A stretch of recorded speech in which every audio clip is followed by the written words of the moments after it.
Our trusty, almost accurate wall clock.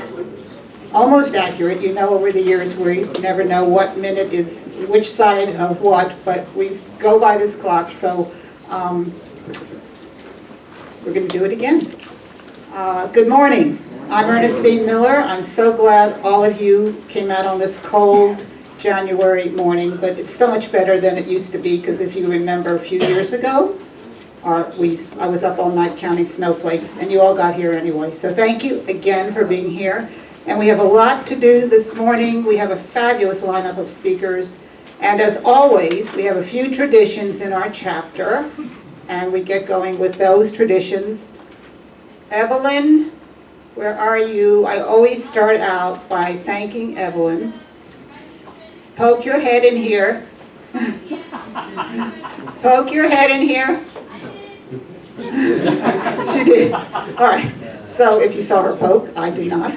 But Evelyn has been president of this chapter, chairman of the chapter, whatever you want to call her, for many, many years. And we thank you so much, Evelyn, if you can hear me, for all you've done.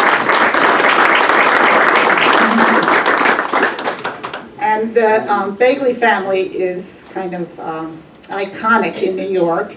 And Damien, who has, you have a new camera. Is that a new camera?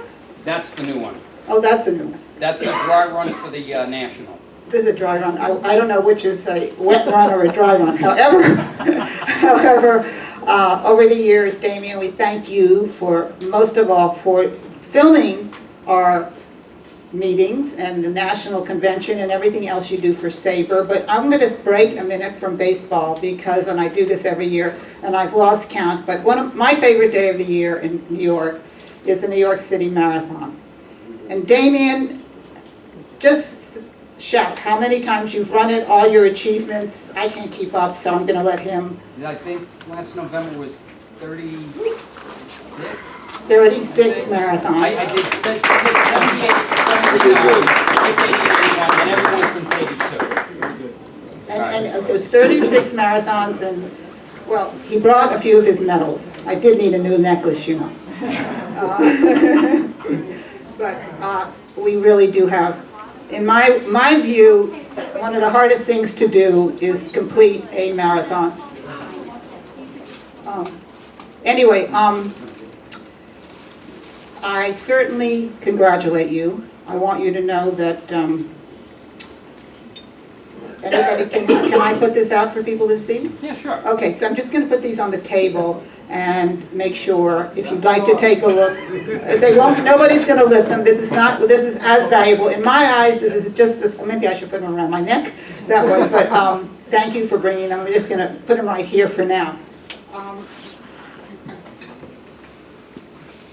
All right. I want to tell you about some of the wonderful people that have been in our New York baseball community for a long time. I want to introduce them. Tony Moranti, where are you? Right there. Tony is, I would like to say, and I think I'm accurate, a pillar of New York Yankees. Whether you're a Met fan, Yankee fan, any other club, the longevity you've had with the Yankees, the contributions you have made, your knowledge of New York baseball, in particular the Yankee baseball, has added a lot. And just thank you for being here again and for your long career, and congratulations for your very long career at the Yankees. All right, the raffles. That is another tradition. We have absolutely amazing, what did I just put? Right here. Really wonderful raffle items today, and this is how we have broken it down. As you walk out, you'll see the water fountain. To the left of the water fountain is a $10 table. Not that there's any one item that's of higher value than others, but that particular table has some very special items. To the right of the water fountain, and those are $10 raffles. To the right of the water fountain are raffles, 1 for $3, 2 for $5.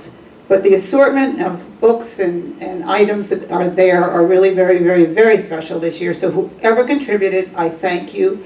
But I want to give special thanks. Where is Jay? Jay, I know you're here. First of all, I just want to say, I think most people do know Jay Goldberg by now. But Jay, your contributions in particular at Bergino's, and if you've never been to Bergino's on 11th Street in Greenwich Village between University and Broadway, right? University and Broadway, I've been there many times. You've added so much. We call you SABR South. I mean, he knows that. It's his special name to me anyway, and to a few others. But Jay has brought, his store is wonderful. He has magnificent memorabilia, original paintings, a selection of balls, and let me show you. These are all going back on the raffle table, but these are custom balls. This one says, it's a great, great, great message, believe. So if you get a raffle, you get a shot at this ball. And in a particular way, this is also extraordinarily special. It says 1947, thanks Jackie. But this is just a sample of the kinds of wonderful items that Jay has at Bergino's. And in addition, his book signings, his authors, the wide variety of speakers, and he gave a benefit that I had the privilege of going to for the Viscardi Center for Severely Disabled Children.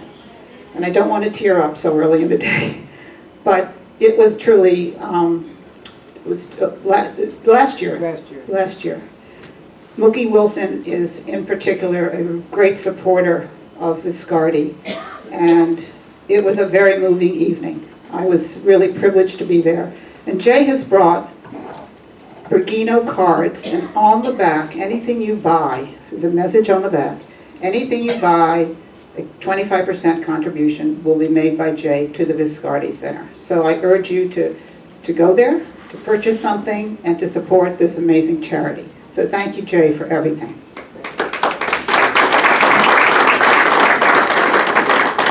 All right, before I forget, when I first started doing this, I've stopped counting, but we didn't have these when I first started doing them. Now, I'm not giving away any secrets. However, if you have one of these, would you please make sure it is on off, which I'm doing now.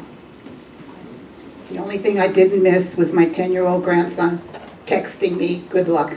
And he wanted to be here today, but his squash tournament took priority, which I totally understand. And by the way, this is just another, this is really item from Jay, the Nationals cap. I grew up on the Senators, so this is the closest I have to my my childhood memories. All right. I think I've gotten to all the important announcements for the moment. No, I have a couple more. I had also a wonderful evening last Saturday at the Baseball Writers of America's dinner. I don't know if anybody was there. It's all the awards given out, MVP, Cy Young, Manager of the Year. And Marty Noble, sitting in the back, put together this extraordinary scorebook. Marty is a very, very, very well-known journalist in the New York area. And we, SABR, and we're just going to show it now, but we have an ad, a wonderful ad about our national convention, and we're going to talk more about that in a few minutes. But in this scorebook, which he is selling for $10, and let me say this is really a great value. This book has articles by prominent journalists, all kinds of, the announcement of the awards, our SABR ad about the national convention, but it's pages and pages on beautiful paper. Marty, I really, as Sue knows, I'm a stickler for things like this, and the design of the book and everything is first rate. So thank you for being here today. And he is selling the scorebook in the back for $10, which is really a wonderful, wonderful price for this book. You sure can. Some folks came up and thought this was a cover book because the numbers are on the cover. Or on the cover because they're on the book. That's right. Right. If you like baseball, it's cover-to-cover baseball. And thank you for being here. Thank you for bringing these books. And the Cubs should be on the cover. Definitely more than deserving to be on the cover. All right, Max, you are a tradition. You are definitely in the tradition category. As many, I mean, when I say you're a tradition, I think everybody here knows you, and every year Max gives a presentation, and this year is no different. He has a very special presentation, which we did spend a little time reviewing, but he always comes up with something that he's never done. So today is even more special because last night he emailed me a PowerPoint, and the fact that we got it up is, in my realm of experience, an achievement. So Max, you have the floor, and I'd like to introduce Max Mattis, and of course his knowledge of baseball and his, I guess, encouragement comes from his mom, Rebecca. So thank you both for being here, and Max, the floor is yours.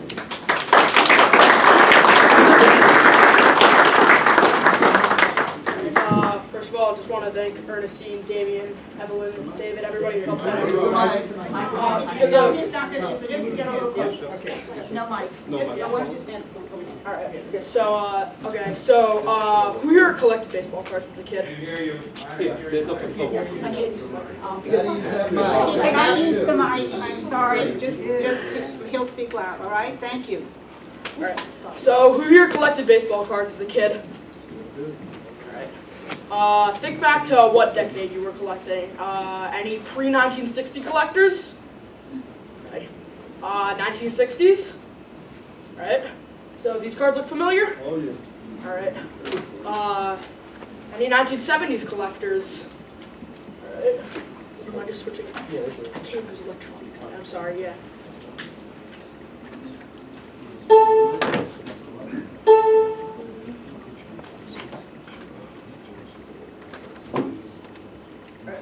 All right. 1970s collectors. Remember these? Yep. All right. Any 1980s collectors? All right. Remember these? Lou Whitaker should be in the Hall of Fame, by the way. It's a disgrace that he isn't. Any 1990s collectors? Robin Ventura, Hall of Famer and manager now of the White Sox.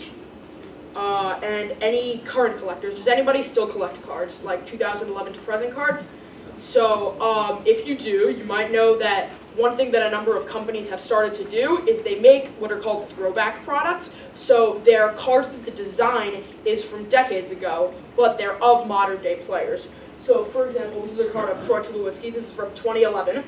And obviously Troy Tulowitzki did not play when the cards looked like this, but they take designs from years ago. This is called Allen and Ginter, which is probably from 1920s, 1930s style baseball cards, and they put modern day players on it. So Topps comes out with 3 or 4 of these every year. Another one that's a favorite of mine is called Gypsy Queen. Player I think we all know, Bartolo Colon. So that's what his 2015 Gypsy Queen card looked like. And that obviously still very similar to what it looked like in the olden days. Just a small little brief summary on the back of what he looks like. Big picture of him, position, name, team on the front. So it looks a lot different from, for example, like this is a card, this is a 2015 card. So it looks obviously very clearly different from what it looks like from the old style. So one of Topps throwback products, which is one of my personal favorites, it's called Topps Heritage. Every year, Topps takes the design from 49 years ago, and they put current players on that card. So, for example, the 2016 version was from 1967. So this was the card of Andrew Miller in 2016. So even if you don't know that much about how to determine the value of a card, one thing that you might know is that if there's an error on the card, like a misspelled name or they use the wrong image of a player, that ups the worth of the card. So, can anybody see the difference between these two cards? Yes. So, one thing that Topps does is they mock how in the olden days, when they didn't have a ton of technology and when they didn't have dozens of people working on each and every card, a lot of errors would result on cards. So, on the right, it's of Lucas Giolito, but they have a rare card that says Lucas Golto instead because it mocks how in the olden days they used to not have all the kind of technology to check on every single card. So another way that boxes are worth more and more today is that certain boxes have these things. They're called autograph and relic cards. Basically, when you buy a certain box, it usually guarantees you a certain amount of cards that are either autographed or have a piece of a game-used jersey, bat, pants, anything along that line. So Anyway, some products cost between $70 a box and like $300 a box. So Topps came out with a product this year that was called Topps Transcendent, some of which you can see here. Each box came with around 60 autographs, all of which are of star players, whether current or former. Not even all of which baseball. You see Pele's on there. John Boyega had an autograph in it. But, I mean, basically a who's who of baseball now and then. You see Derek Jeter, Chris Bryant, Mike Trout, Mike Piazza. Every box also came with an invitation to meet Chris Bryant at a party in Las Vegas, and a one-cut autograph per box, which is they basically take a receipt or a check or a letter or something that a historical figure, an athlete signed, and they literally cut out the signature and put it in a card. So each box guaranteed one of those. Only 65 boxes of it were made. So on the top, so each box guaranteed one autograph. As you see, they could range from George Washington, Babe Ruth, I think Jerry Garcia had an autograph, Phil Rizzuto, Herbert Hoover. So you've seen what it is, 65 autograph cards about, and a one-of-one autograph. Who wants to take a guess at how much a box of Topps Transcendence cost? $2,000. How about $27,000? Yeah. So 65 boxes made, and the fact is that you could literally buy all of these, and you could honestly probably sell all of these and make more money than you had previously, which is pretty insane. And I was actually watching live online when somebody got the George Washington cut autograph. I think it sold on eBay for around $650,000, like a week later. So, So I think I'm pretty much out of time, but if you have any questions about cards, Topps Transcendent, collecting, errors on cards, anything, feel free to come up and talk to me afterwards. Again, I want to thank David, Ernestine, Evelyn, Damien, and everybody who helps out, especially Mark Appleman, who's one of my biggest mentors for SABR and got me started with writing for SABR. So I hope everybody has a great rest of SABR Day.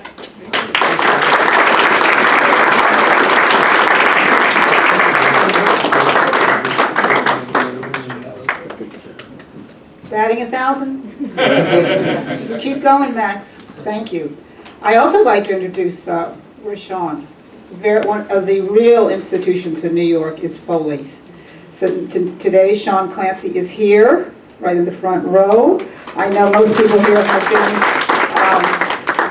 been to Foley's. I sometimes, you probably don't see me all the time, but when I'm in the area, when I have to go to Macy's and buy sheets, I come by and just admire your amazing collection. But I've been there. Been there just for personal pleasure and sporting events and certainly fundraising events. So thank you for your contributions also to the New York baseball community and other sports. All right, I feel right now I'm going to get to what I love to do so much, and that is my annual kind of commemorative rundown of mostly New York-centric baseball milestones that will be coming up in 2017. I've sprinkled in a few others that are from other players and other teams that are historic. And I decided today I'm not going to go in chronological order, but we have a mix here of Mets, Yankees, Giants, and Dodgers, because I know many people in the audience. And it's truly my pleasure to see Joe Dorenson. Can I introduce you for a minute? Who has been a speaker here. Joe is, amongst all of his historical knowledge, is an expert on Jackie Robinson. He is an expert on humor. I've heard his lectures on humor. So we're so happy to see you this morning, and of course Bob Gruber. There's so many people here that are regulars. I can't name you all, but again, thank you for being here. But I'm going to start with 1947, because in many people's, and Joe, you will, I have just a little bit of information on Jackie, because it could take the whole program, obviously. But in 1947, many people consider the real beginning of baseball, when Jackie Robinson broke the color barrier with the Brooklyn Dodgers. Interestingly, I've just learned this in reading more about him, and I really could have,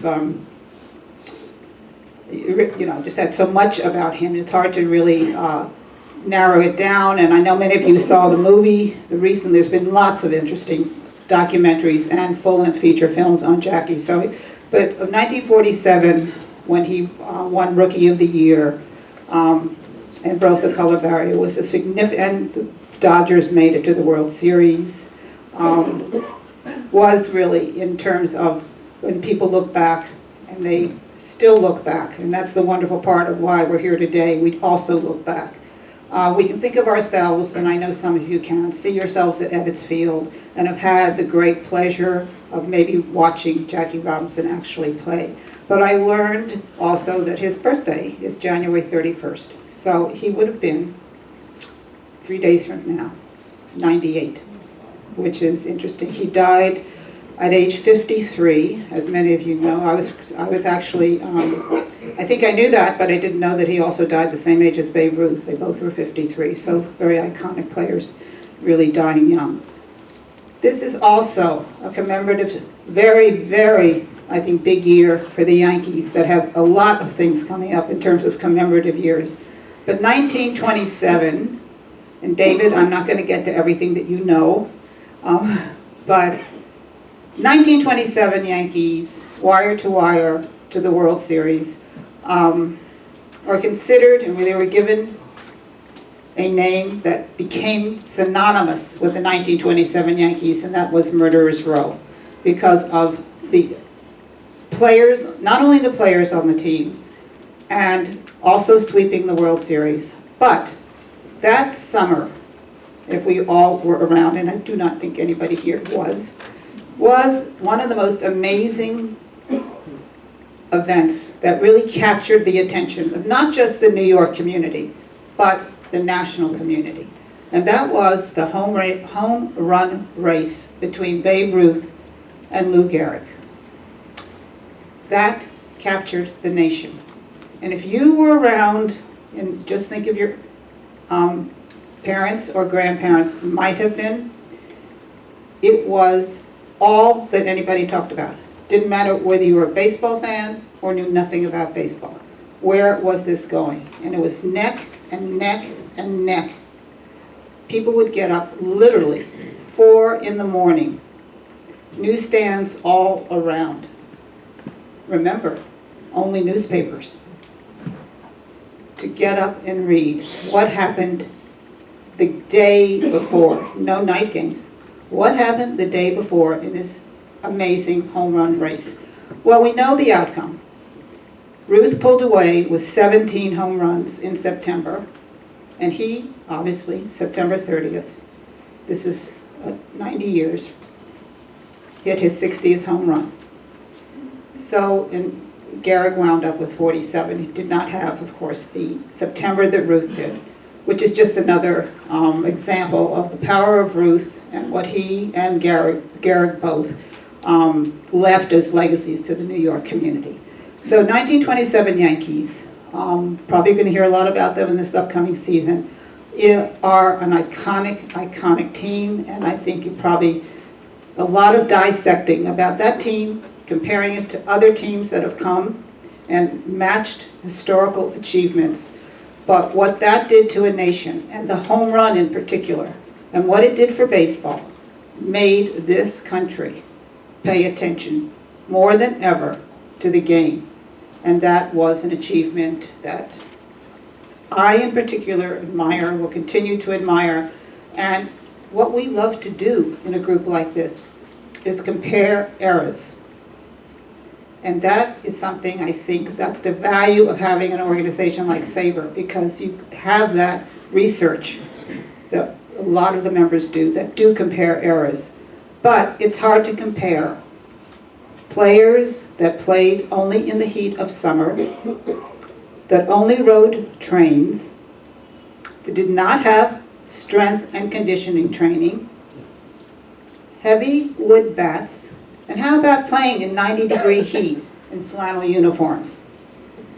Not all of the great fabrics that the players today have and breathe. I'm looking for the fabric that breathes. Mine don't. But anyway, I just feel it's so important to just reflect back and give appreciation for these players that played in the conditions they did. No night games, heat of the day.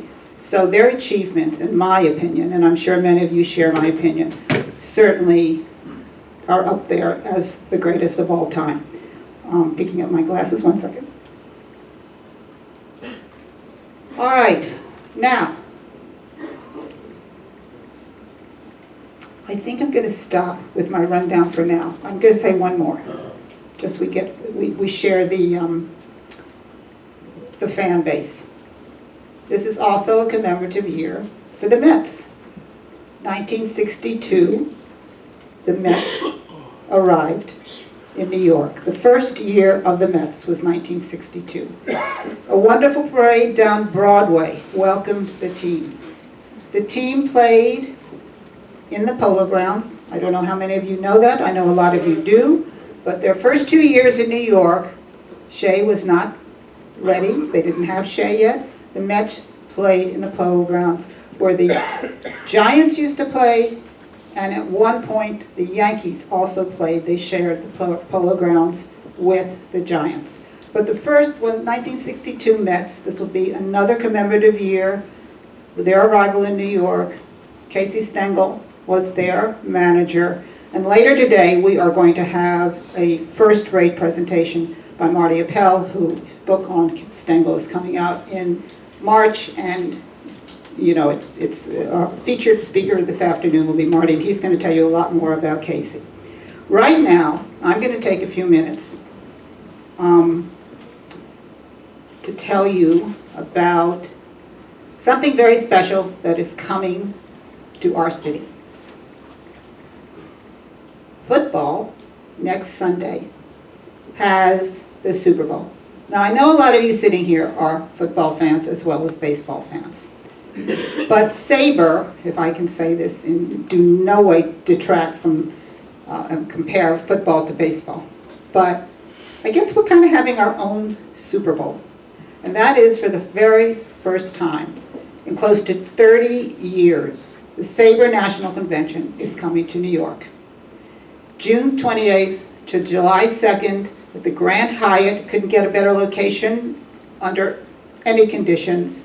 And guess what? All of you come here every year.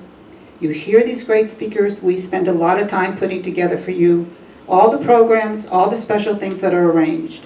Now we're asking you to help us in a big way. All of you don't know this, but you're all volunteers for the SABR convention, okay? And above that, and I'm not going to take anything away from CEO of SABR, who's going to be speaking to you next. However, I'm going to do my little part here to encourage everybody, and I seriously say this. For the very first time, we're doing sponsorship. Anybody that has a company, a foundation, a business that you think would like to be involved, anybody sitting here or anybody you know, we would love to know about it. Because the sponsorship effort for our convention is something we're doing for the first time, and we're New York. We are determined to have the largest turnout and the most successful national convention ever held in any city in this country. So you are our New York SABR, you are SABR NYC, and we really are counting on you. There is a sign-up sheet outside for volunteers. Please, please, please lend your time, lend your contacts, whatever you have. It's really an opportunity for all of us to be involved. And with that, I would like to introduce the big boss is here. The big boss is Mark Appelman, and I'm not going to go through, and I hope everybody has a program. Everybody have a program on your chair, because you have the bios, and I don't need to take the time to read through the bios. But Mark has been CEO of SABR since 2015, and he is based in Phoenix, and I guess with weather like this, you kind of wish. But we welcome you to New York. We welcome you to New York, and if anybody can, I have in the past few weeks gotten to know Mark a little better, and if anybody is a champion at multitasking, it is Mark, because his day with all of the SABR activities around the country is filled. And I say to you, thank you. I thank you from the New York chapter. I thank you for all you do for SABR. I thank you for building this organization to its national prominence. And with that, I'd like to introduce our chapter to Mark Appleman.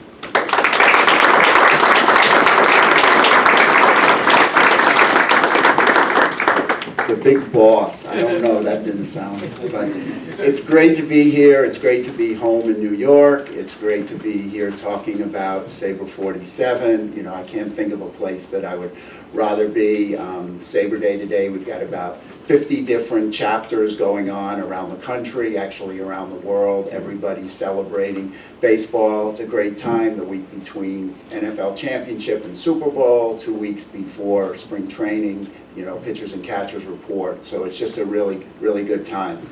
I'm going to be talking a lot about sort of SABR overall and where we're at, and then about SABR 47. I've been here the past week trying to get a lot of the logistics put together. But before I get doing with that, and I'm going to leave a lot of time for questions because I know everybody's got a lot of questions on there. But SABR Day is a great day to sort of share some fun and personal baseball stories. So I thought I would start out, just because a lot of you don't really know me and didn't know what I did and everything before I came to SABR, and have been involved in sports and baseball for a long time. So I thought I would share a baseball story with you from when I was covering baseball for the LA Times, and then a personal story. And then we'll get into all the SABR things. So first story is, if you go back to 1984, and I'm covering the San Diego Padres for the LA Times, and it's the middle of summer, it's July, it's really hot, the Padres are in St. Louis, and it's the end of a road trip. And before the game, Dick Williams, who was pretty cantankerous manager to say the least, had the writers in, and he was saying everything about how what I need tonight is I really need my pitching, because I have like no pitchers left. And maybe I'll use Goose Gossage if I have to, but I have no pitchers left, and it's hot, and we just got to get home, and we got to get through this. And you know, there was actually one game after this on the road trip, so this was the next to last game. So game goes into the ninth inning. Padres are up a run. Gossage comes in the game. Second hitter, he starts screaming at Bruce Fromming, who is the umpire. Bruce Fromming hates Gossage. It's sort of been known. Gossage says one thing too many. Fromming kicks him out of the game.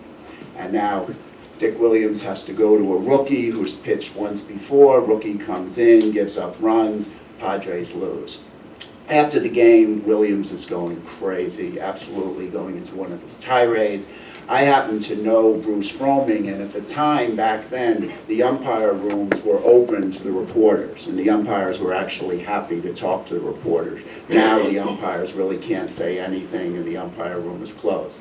So I went up to Fromming and I said, okay, you know, so what was the deal with this? And he just went into, you know, I couldn't print most of what he said, but a lot of what he said. So I basically write my story about how Fromming's calling Gossage unprofessional, and he deserved everything he got. And that's my story the next day. Back in that time,